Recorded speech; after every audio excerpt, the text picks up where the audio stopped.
Super Punch Patrol is a 2.5D traditional beat-em-up with a comprehensive understanding of its inspirations, and a considerable challenge which harkens back to the foundations of its genre. It's a simple game where you travel from left to right, beating down baddies, but the devil is in the details. This title is heavily inspired not just by old beat-em-ups, but the earliest old beat-em-ups. It feels very much like playing the original Final Fight fused with the original Streets of Rage. What I mean by this, in essence, is that Super Punch Patrol is very, very simple, but very, very difficult. As a longtime fan of the genre, who's played countless thousands and thousands of hours of beat-em-ups, it's pretty rare to find a title that's genuinely challenging these days. When my brother came over to visit, we were able to easily knock out Final Fight 3 on our first try in short order, like we'd been longtime pros at it. When you understand a genre's blueprint well enough, you start to meld with its language and easily surpass most challenges thrown your way. But the original Final Fight and Streets of Rage were different.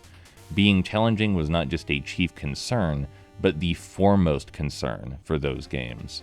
You needed to be intimately aware of the mechanics, enemy types, and their multifaceted behaviors to succeed.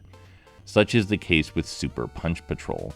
You move a bit slow, like in the aforementioned classics, and your combos are a bit stiff, but it's all to encourage deliberate, careful thought in each action. Do you have enough time to finish that combo before you get punched in the back? If you jump kick over this guy's slide, will the gal behind him knock you out of the air?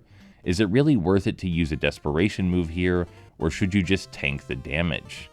These moments and trials are hallmarks of most old-school beat-em-ups, but they come rapidly and brutally in Super Punch Patrol. It doesn't exactly seek to innovate, but instead to celebrate, a sort of greatest hits collection of the genre's earliest bangers. One could argue this is a fault, as it leaves Super Punch Patrol without much identity of its own. And even though it is reasonably challenging by modern standards, after just a few runs I was still able to work out its intricacies. That said, I don't think you necessarily need to be original to be good. This is a genuinely thoughtful game that pushes the player's skill limits, which in itself is rare and special these days. I recommend giving it a look if you're a fan of the earlier entries in this genre's long history.